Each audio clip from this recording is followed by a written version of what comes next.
यह बिली है। पहले प्रीडेटर फिल्म में ग्वाटेमाला घटना के दौरान बिली ने जंगल हंटर प्रीडेटर से एक एक करके लड़ने के लिए पीछे रहने का निर्णय लिया, जिससे डच और उनकी टीम को भागने का मौका मिला। लेकिन उसके साथ क्या हुआ वह स्क्रीन पर नहीं दिखाया गया। शुक्र है कि एक कॉमिक बुक है जो हमें दिखाती है कि उसके साथ क्या हुआ। इस कहानी में हमें बिली के बारे में थोड़ा सा ज्ञान मिलता है, क्योंकि हम देखते हैं कि शिकारी के साथ आमने सामने होने से पहले उसके अंतिम विचार क्या थे। देखिए, बिली के पिता भी उसकी तरह एक सैन्य व्यक्ति थे, और जब वह युद्ध से लौटे तो उन्होंने कभी ज्यादा बात नहीं की। इसलिए जब भी उन्होंने सलाह दी, बिली ने अपने बचपन में ध्यान से सुना। उसके पिता एक बहादुर व्यक्ति थे, एक योद्धा, बिली की तरह।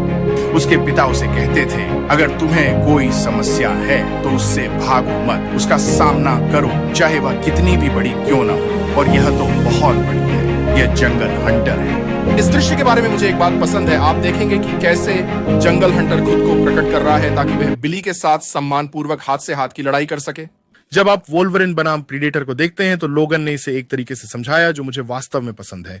एक प्रीडेटर ने खुद को लोगन के सामने प्रकट किया और लोगन ने समझा कि शिकार के इन अंतिम क्षणों में वह देखे जाना चाहता है। वह चाहता है कि हम एक दूसरे का सामना करें, एक दूसरे को प्रीडेटर और शिकार के रूप में पहचानें जब वह मेरी रीढ़ निकालता है।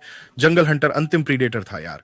मुझे पता है कि हमने पहली फिल्म के बाद से कई खतरनाक शिकारी देखे हैं, लेकिन फिर भी ये वह पायलट है जिसने श्रृंखला की शुरुआत की। ये यहाँ मानक है। बिली अपनी माचेती निकालता है, जंगल हंटर अपनी कलाई की ब्लेड्स निकालता है और दोनों आमने सामने होते हैं। बिली प्रीडेटर पर वार करने की कोशिश करता है, जबकि प्रीडेटर पीछे की ओर झुकता है रास्ते से हटते हुए, और फिर एक वास्तविक रेजर मुट्ठी के साथ पंच बिली के गालों को साफ काट देता है। इस लड़ाई में बिली अपने पिता की उस बात के बारे में सोच रहा है जो उन्होंने समस्याओं के बारे में कही थी। अगर मुश्किल हो जाए तो खुद को अपने बूटस्ट्रैप्स से ऊपर खींचो। प्रीडेटर उसे धक्का देता है और वह उस लकड़ी के लट्ठे पर गिर जाता है जिस पर वे दोनों खड़े हैं। लेकिन जब वह वापस उठता है, जंगल हंटर गायब हो चुका होता है। उसके पिता की आवाज उसके दिमाग में गूंज रही है, उसे लड़ते रहने के लिए कह रही है, क्योंकि किसी दिन तुम पीछे मुड़कर देखोगे और जो कुछ भी था उस पर हंसोगे। लेकिन बिली नहीं हंस रहा है, वह चिल्ला रहा है। जंगल हंटर अचानक से आया और उसे छाती के आर पार भेद दिया, और इस तरह बिली की मौत हुई। मुझे इस तरह की कहानियां बहुत पसंद हैं क्योंकि वे वास्तव में फिल्म को बेहतर बनाती हैं। अगली बार जब आप प्रीडेटर फिल्म देखेंगे